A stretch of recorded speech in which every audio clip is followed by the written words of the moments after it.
Hi, Jose. Hi Andrea, how you doing? I'm fine, thank you. How are you? Yeah, I'm good, thanks. How's your family? They're really good. Thanks for asking. Yourself? How's yours? Yeah, I'm good. Me and my partner are doing well. No, good. Thanks for asking. Yes. Thanks for meeting today. I thought that in light of our conflict we had at the bar last week, I thought it would be good to come together and just sort out the conflict we had and hopefully resolve it, come to the root cause of the issue. Yeah. Yeah, definitely. I am definitely interested to getting to the bottom of that. Okay. Well, that's good. Well, I guess first of all, I guess the biggest frustration I've had is I feel that the way you've been leading your team and the way your team's been operating is crossing over the friendly competitive culture we want to have in the company. That as you know, that when we were hired and when we went through all these stages together, and the weekly prizes were to motivate us together to collectively do well. And I feel like there might be some dirty tactics going on from the way you're leading your team, and maybe a bit dishonest behaviour in terms of how you're getting so many good results. And I'm just asking, and appealing to you for some answers around this area. Has there been any dirty tactics coming from you and your team? Has there been any lines you've been crossing in terms of competitivity? Look, I appreciate your concern, but this is our job, Jose. We work in sales. We work in this industry that requires us to work as hard as we can and push our team forward as much as possible to get the best results. So that's all I've been doing. I've been seeking the best results for myself and for my team. That is my focus. So of course I'm going to keep doing that. You know what? And there is no proof of any dishonest behaviour. I think it's just all in your head. Okay. I guess it's kind of hard to say, but I've found a spreadsheet that shows some data and some details that alludes to the fact that you and your team have been crossing into other teams' territory in terms of sales and using, getting into other people's territory to advance your sales for the week to win the weekly prizes. And I feel like there's this honesty in that, and even greater than that, good faith isn't really being shown by the way you're leading your team and ultimately how your team's been behaving. And for this company to move forward and for us all to do well in our jobs, we need to really work with transparency. We need to be able to trust one another, that we're all working for everyone's mutual benefit.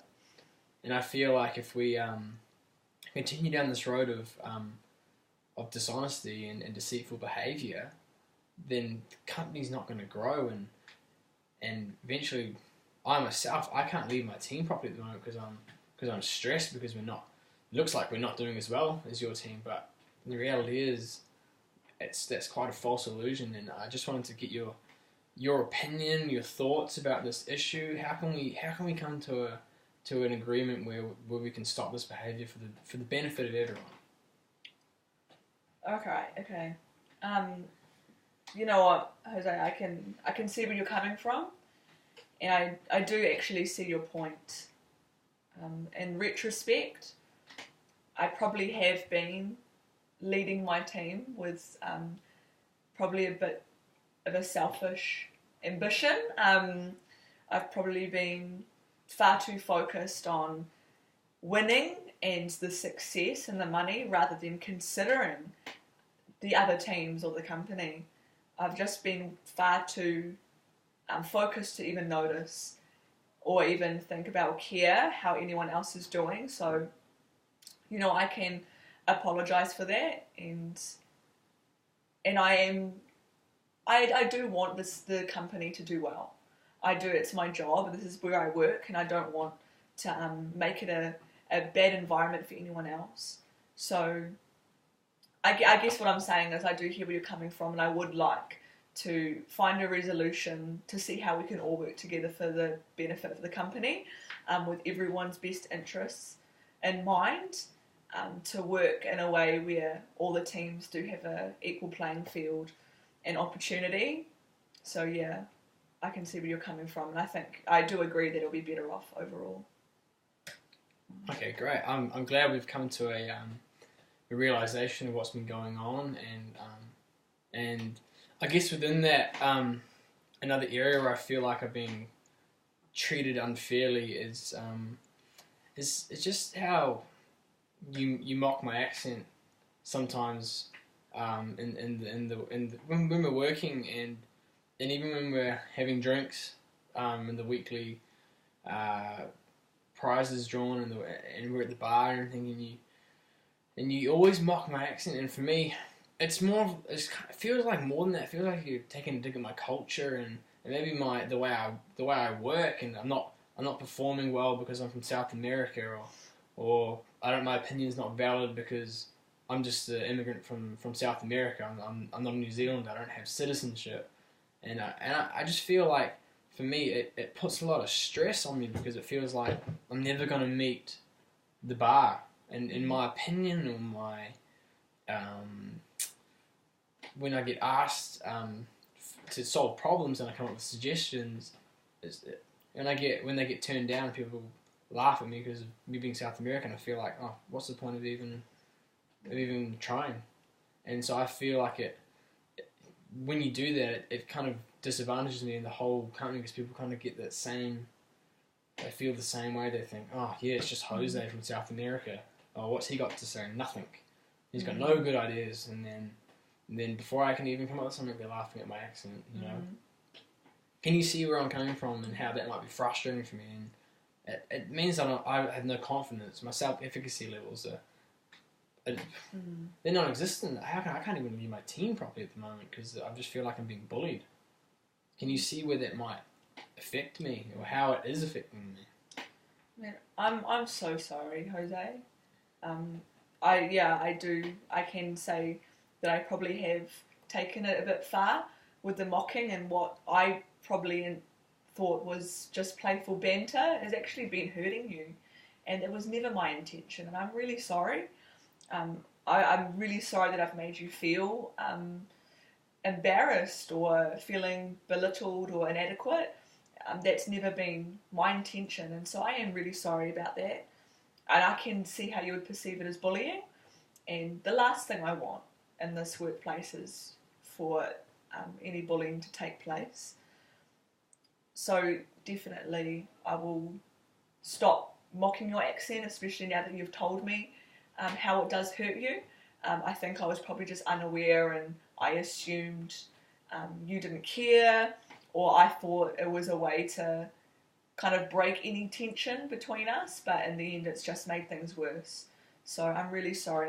Thank you for bringing it up so we could clear the air in that regard.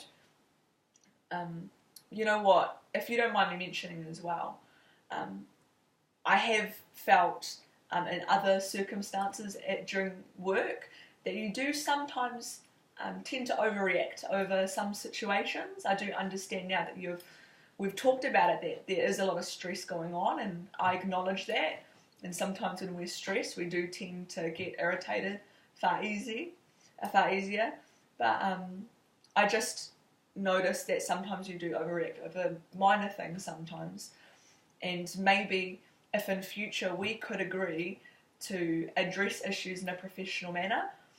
So like you've initiated today, you've initiated this conversation, which I think is great, because now we can get to the bottom of some issues, and I've been able to see where I've been wrong, and we've been able to address some things. So maybe if in future we could do this more often, and then maybe in other situations you won't feel the need to overreact or flip out or anything like that, but we can actually just sit down and talk over the things going on.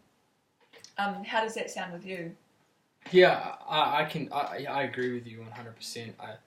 I can see where I've been quick to lose my temper at times because of stress and because of not feeling like I'm valued. Sometimes I'll flip a little bit, and I can see that if there's an issue, if I can bring it to you, or we can agree to work together and get things transparent between us, then we'll really reduce the conflict that flows from that, and my behaviour will change, and I believe that we could, maybe we could even become friends outside of work, or I'm not sure, but I'm just speculating that could help a lot, and it could make the work environment so much more friendly to be a part of, and I'll feel like I'm valued a lot more if there's a process where I know I can come to you as Jose from South America on the same playing field as you, Andrea, from New Zealand, and we can work things out together as human beings, as equals, rather than being belittled. And no, I agree with you 100%. And I just want to thank you for meeting with me and sorting this out. I'm just happy that we can come to an agreement, and hopefully we can leave the conflict behind, and we can move forward, and we can really see this company meet the goals, and we can really see our teams thrive again, like we used to do, but hopefully on a greater level, that we can achieve greater success with this company, and we can really push forward and meet our objectives, meet our goals, and have fun while we're doing it, and be friends, and yeah. So thank you for meeting with me. And Definitely. I look forward to working with you on Monday. Yeah, and have a good weekend with your family and everything. Okay, see you, Jose. See ya. I'm Gabby, and I did the negotiation with Aaron. So I found that the negotiation process went really well. Through it, we managed to address the feelings and the tension that were going on in the given scenario. So talking about what happened in regards to the disagreement in the bar, and how the workplaces felt for us in terms of the tension and the arguments between us. I found that through the negotiation, it was really good that there was room for honesty and disagreement. So there was a point where Jose was addressing some of the dishonesty, what he felt in the workplace with Andrea, and her dishonest work tactics, and there was room for Andrea to disagree at first, and she didn't quite see where he was coming from, and there was room to be quite honest about that. But in the end, they managed to find resolution through talking about good faith and using legislation, but talking about it in simple English, and rather than the legal jargon, which made it relevant to the everyday workplace. So we're talking about good faith, and I basically just appealing to the integrity of the other person was a big thing in this negotiation. So we found that when Jose was talking about good faith for the company, but also when it came to mocking of culture, situation where he was appealing to the integrity of Andrea, just to really see where he was coming from and walking in his shoes. So there was that element of having to understand each other and where each other's coming from. And there was that commitment to being professional in the workplace and addressing issues, and that in future when things were to happen again, that they would go about it in a professional way rather than bottling it up and kind of causing more chaos or tension in the workplace. So I found that went really well. Hi, my name is Aaron, and I did the negotiation with Gabby. In this negotiation, I found that the techniques used in terms of asking questions and being not quick to judge were highly valuable in terms of bringing out a resolution to the dispute that was on the table. I found that instead of judging what Gabby had to say, and instead of attacking her at the start of the negotiation, I was using questions and appealing to integrity in order to find a resolution to the dispute. The main goal of the negotiation to be mutual benefit for both of us, centering around the negotiation, was the benefit of the company, the benefit of all the teams rather than just one. And I felt in the negotiation we we managed to talk about things that are definitely a part of the Employment Relations Act in terms of good faith, the good faith working relationship, so keeping transparency and not undermining that employment relationship. And in the negotiation at the start, there had been a clear undermining of the employment relationship in terms of Andrea stepping out of her zones to get more sales, and I felt that we managed to talk about the fact that there is more to work than just fighting for yourself. So I felt that I negotiated with a more, I guess, collective approach as a negotiation for the benefit of everyone, and I felt that helped bring us to a successful negotiation conclusion where we could find things that Gabby had done wrong, so Andrea had done wrong, and we'd also be able to address the things that Jose had done wrong, work them out, and then had mutual benefit for both parties, where Jose could go away from the negotiation knowing that he wasn't going to be harassed anymore at work, and Andrea could go away from the negotiation knowing that Jose wasn't going to be blowing up and being dramatic in terms of the way that he dealt with news and pressure at work. I felt that in this negotiation, Gabby took quite a high ground at the start, and instead of just going at her and saying, these are the facts, you've done X, Y, Z to cause this problem, negotiating in a soft approach to start, of asking questions, really helped in her mind to feel like she wasn't just being railroaded in the negotiation, but she was being included in something, the mutual benefit and understanding of both parties.